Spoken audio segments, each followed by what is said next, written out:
Ұлым 21-ге келді, мүлдем тыңдамайды. Сутка болды, жоқ, қайда жүрсің, қайт десем өзім білем дейді, не істеймін дейді. 21 жаста дейсіз ба? Мен не істейсіз енді? Құдай сана берсін, Алладан сұраңыз, Құдай жүрегіне берсін. Осы айтқаныңызды Аллаға айтыңыз. Я Алла, менен қателік болды. Ораза тұғаның кезі ғой, осылайда дұға қылыңыз. Алла, жүрегіне мейірімділік сал. Енді қолымнан келгенін жасадым, бірақ қателік сізден болды.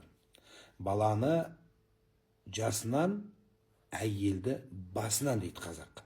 Бұл кәдімгі өмір формуласын қазақ халқы осылай сөзбен жеткізеді. Баланы жасынан, кішкентай кезінен, ләличка кезінен, келінді басынан кірген кезде, келінге кіріп бара жатқан кезде сразу біздің тәртіп былай деп, оны айтып, өзің ұста. Сонда сол келін сіздің ығыңызға қонады. Бізде кейде бие, кейде түйе, кейде мақтаймыз, кейде келінді жынды қылып жібереміз, кейде боқтаймыз, кейде даттаймыз, кейде әке-шешесін мақтаймыз, кейде төмен түсіреміз, өсектейміз, жамандаймыз. Ана байғұс келін не істерін білмейді. Қалай жағам деп өлетін болды. Содан кейін ең соңында кет шалып, білгеніңіз істеп алыңдар деп ерегіске өтеді. Сондайға жетпеу үшін келінді басынан дейді. Басынан бір қалыпты болу керек. Баланы жасынан дейді.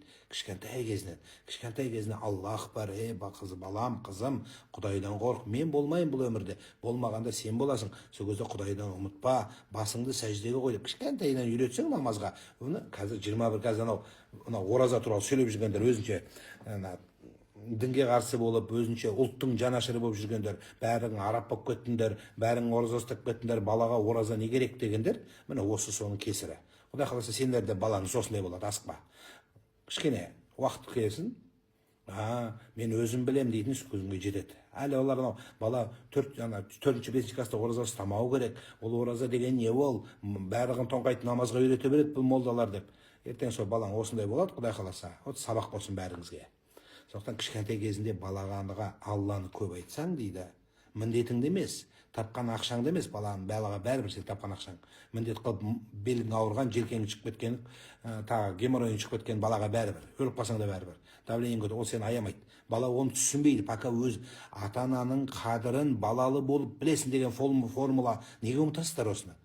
Еңбекпен өтпейді балаға. Мен бүйтіп жатырмын, мен сенсін сөйтіп жатырмын, мен сен бүйткенмін, мен сен кетші бар дейді. Үйден кетіп қалады ана бала сияқты айтады, кетеді, кетші бар дейді. Өзім білем дейді. Болды, ештеңе істей алмайды. Түк істей алмай қаласың. Заң соның жағында, өкімет сол жағында, өйткені ол уже самостоятельный адам, Қазақстан Республикасының азаматы болды. Сондықтан бала кішкентай кезінде Құдайды көбірек айт балаңа дейді. Құдай бар деп айтады. Сонда өсіп кеткен кезде, жаңа мен айтқанда 21-ге келгенде, Құдайым деп балаңды айтпайсың уже. Уже айтып қойғансың керек кезде. Енді сіздің жағдайда не істеймін? Жығылғанға жұдырық болмасын.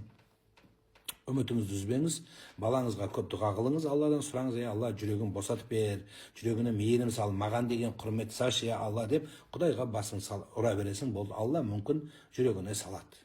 Баланың басына бір нәрсе тию керек. Бала бір нәрсеге ұрынып барып қояды. Бұндай балалардың ақыры солай енді. Ренжімеңіз, ауыр болса сол енді. Оның қандай ауыртпашылыққа түссе де сазайын сіз тартасыз бірінші орында. Балам Аллаға сенбей қалды дейді. Субханалла. Сол кішкентай кезінде айтпағаннан кейін, бала кішкентай кезінде біз айфон әпердік. Бала кішкентай кезінде киіндірдік. Десе мә дедік. Соны мен мына әр соңғы 10 күндікті үзбей ұрпақ тәрбиесін неге айтып келатырмын. Балаңа мынаны істе. Мына кішкентай балаларға айтамын. Уже өсіп кеткендерге пайда жоқ, ол қабылдамайды сен. Кішкентай балаларға Астанада айт намаз нешеде басталады? 7-те басталады. 7-те. 6-та 5-те келе бер бәрібір. Сондықтан сол кішкентай кезде айтыңыздар. Өсіп кеткеннен уже пайда жоқ.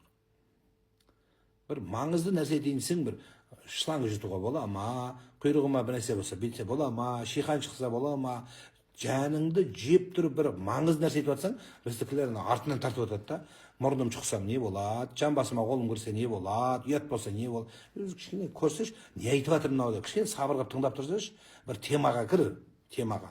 Бүйтіп тыңдап тұр, мынау бала шағаны айтып жатқанда, сен мына жақта тоқтай тұрсайшы, мен сөзімді айтып алайын. Сіздер де осы тыңдап отыр, ананы оқимын ба, мен де сөзімді жамылып қалып жатырмын. Не айтып жатырмын деп шатасып кеттім. Секунду тоқтай тұр, мен көп сөйлемеймін, 1 минут 2 минут. Оны асырмаймын.